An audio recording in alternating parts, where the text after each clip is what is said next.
আল্লাহ তাআলা চান আমরা আল্লাহর কাছে স্যালেন্ডার করি, আত্মসমর্পণ করি। এজন্য আল্লাহ তাআলা বলেছেন, ইয ক্বালা লাহু রাব্বুহু আসলিম। স্মরণীয় ঘটনা, আল্লাহ তাআলা ইব্রাহিম আলাইহিস সালামকে বললেন, তুমি তোমার রবের কাছে তুমি আত্মসমর্পণ করো, স্যালেন্ডার হও, মাথা ঝুঁকাও। বান্দা কখন স্যালেন্ডার হয়? কোর্টে যারা গিয়েছেন, যারা বিভিন্ন মামলায় পড়েছেন, তারা জানবেন কোর্ট স্যালেন্ডার করে কিভাবে। বিচারপতি যে থাকে তার সাথে মাথা, তার সামনে হাত দিয়ে এভাবে মাথা নিচু করে বললে আমি স্যালেন্ডার করলাম আজ থেকে। আল্লাহ চান বান্দা যেন পৃথিবীর কারো কাছে মাথা নত না করে, সে যেন মাটিতে নাক এবং কপালে সেজদা দিয়ে আল্লাহ তাআলার কাছে স্যালেন্ডার করে। আল্লাহ তাআলা এটা চান।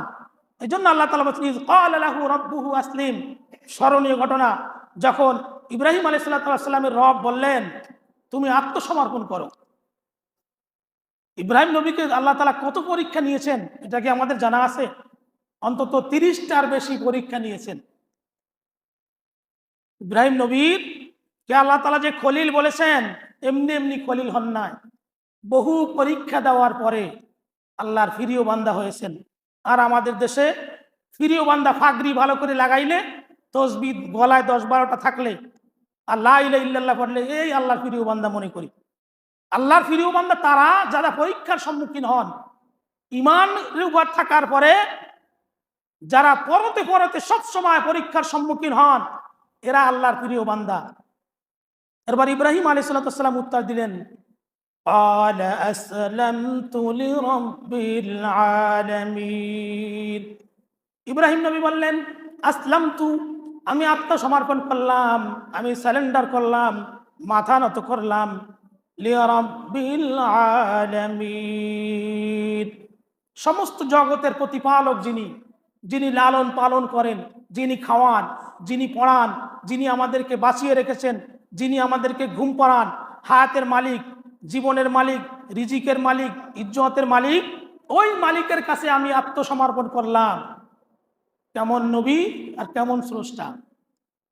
ইব্রাহিম আলাইহিস সালামের ঘটনা বলতে গিয়ে তাফসীর কারকগণ বলেছেন, ইব্রাহিম নবী আল্লাহ তাআলার কাছে এমনভাবে আত্মসমর্পণ করলেন, 16 বছর বয়সে নমরুদের অগ্নিকাণ্ডে ইব্রাহিম নবী পরীক্ষা দিয়েছিলেন।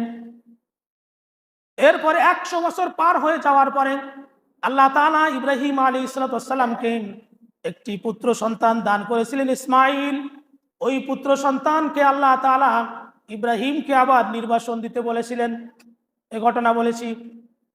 ওই পুত্রের বয়স যখন 13 বছর হলো অথবা তার বেশি, এই সময় আল্লাহ তাআলা ইব্রাহিম নবীকে আদেশ করলেন, ও ইব্রাহিম, তোমার প্রিয় বৎস, তোমার প্রিয় বৎসকে তুমি কুরবানি করো। কেমন পরীক্ষা! একবার নমরুদের আগুনে পরীক্ষা দিলেন, 40 দিন ছিলেন, অথবা কোন কোন তাফসীর কারকগণ বলেছেন 1 সপ্তাহ ছিলেন। ওই আগুনের গর্তের দৈর্ঘ্য হলো 2 মাইল, প্রস্থ হলো 2 মাইল। এত বড় কূপে ইব্রাহিম নবীকে ফালানো হয়েছিল। ইব্রাহিম নবীকে ফালানোর পরে জিবরাইল আসলেন, মিকাইল আসলেন, ইসরাফিল আসলেন, সকল ফেরেশতারা আসলেন প্রধান, বললেন, ইব্রাহিম, আপনি আমাদেরকে বলুন আমরা নমরুদকে কি করতে পারি। তখন তিনি উত্তর দিলেন, তোমাদের সাহায্য কেন লাগবে আমার? আমাকে যিনি সৃষ্টি করেছেন তিনি তো আমাকে দেখতেছেন, অতএব তোমাদের সাহায্য আমার দরকার নেই, তিনি আমাকে সাহায্য করবেন। কি ঈমান! এরপরে 13 বছর পার হয়ে যাওয়ার পরে ইসমাইল আলাইহিস সালামের আল্লাহ তাআলা ইব্রাহিম নবীকে আদেশ দিলেন, তোমার প্রিয় বৎসকে কুরবানি করো। তিনি কোরবানি করার জন্য প্রস্তুতি নিলেন এবং তিনি কোরবানি করেছেন। কিন্তু আল্লাহ তাআলা এখানে ইব্রাহিম নবীর ছেলে ইসমাইলকে সরিয়ে দিয়ে জান্নাত থেকে দুম্বা এনে ইব্রাহিম নবীর ছুরির তলে দিয়ে দিয়েছেন। সময় শেষ, আরেকটা আয়াত বলে শেষ করতেছি। ওয়াসা বিহা ইব্রাহিম বানিহি ওয়া ইয়াকুব। ইব্রাহিম আলাইহিস সালাম এবং ইয়াকুব আলাইহিস সালাম তাদের সন্তানদেরকে উপদেশ দিয়েছিলেন। প্রত্যেকের সন্তানদেরকে যখন বুঝতে পারে যে দুনিয়ায় আমি আর থাকবো না, তখন আমরা উপদেশ দিই রাধা হাতরে। এটা একটা উদাহরণ।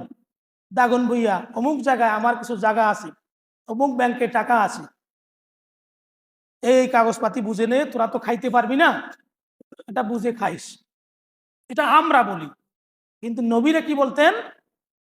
আল্লাহ তাআলা নবী ইব্রাহিম আলাইহিস সালাম তার সন্তানদেরকে এবং ইয়াকুব আলাইহিস সালাম তার সন্তানদেরকে আল্লাহ তাআলার নিকট আত্মসমর্পণ করার আদেশ দিলেন, যে তোমরা আল্লাহর প্রতি আত্মসমর্পণ করবে, অর্থাৎ তোমরা ঈমান আনবে, আল্লাহর কাছে স্যালেন্ডার করবে, মাথা নত করবে। ইয়া বানিয়া ইন্নাল্লাহা আসতাফা লাকুমুদ দীন ফালা তামুতুন্না ইল্লা ওয়া আনতুম মুসলিমুন।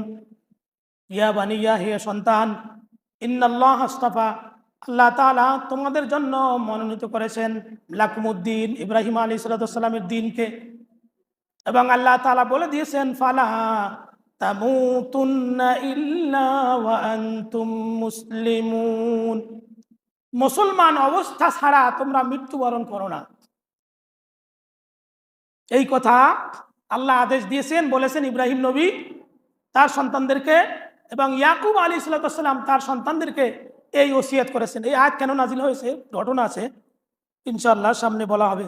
মানে ইহুদিরা, তাদের কাছে যখন ইসলামী দাওয়াত দেওয়া হয়েছিল, তারা বলতো ইয়াকুব আলাইহিস সালাম এবং ইব্রাহিম আলাইহিস সালাম আমাদেরকে তো এই ঈমানের কথা বলেন নাই, তারা তো বলেছেন আমরা যেন ইহুদি থাকি।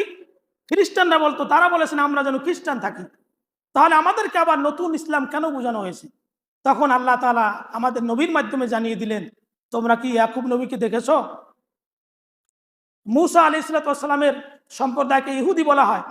মূসা আলাইহিস সালামের 5 পুরুষ আগে ইয়াকুব আলাইহিস সালামের জন্ম। মূসা আলাইহিস সালামের পিতার নাম হলো ইমরান, ইমরানের পিতার নাম হলো ইয়াসার, ইয়াসারের পিতার নাম হলো কাহেস, কাহেসের পিতার নাম লাবি, লাবির পিতার নাম হলো ইয়াকুব। এই 5 পুরুষ পূর্বে, আর সেরা 5 পুরুষ পূর্বের পর বলতেছে এটা ইয়াকুব আলাইহিস সালাম এই কথা বলেন নাই। এই খাসিয়াত আমাদের মধ্যে আছে। আল্লাহ তাআলা আমাদেরকে কোরআন এবং আল্লাহর সুন্নাহ অনুযায়ী, রাসূলের সুন্নাহ অনুযায়ী আমল করার তৌফিক দান। চ্যানেলটি সাবস্ক্রাইব করে আমাদের সঙ্গেই থাকুন।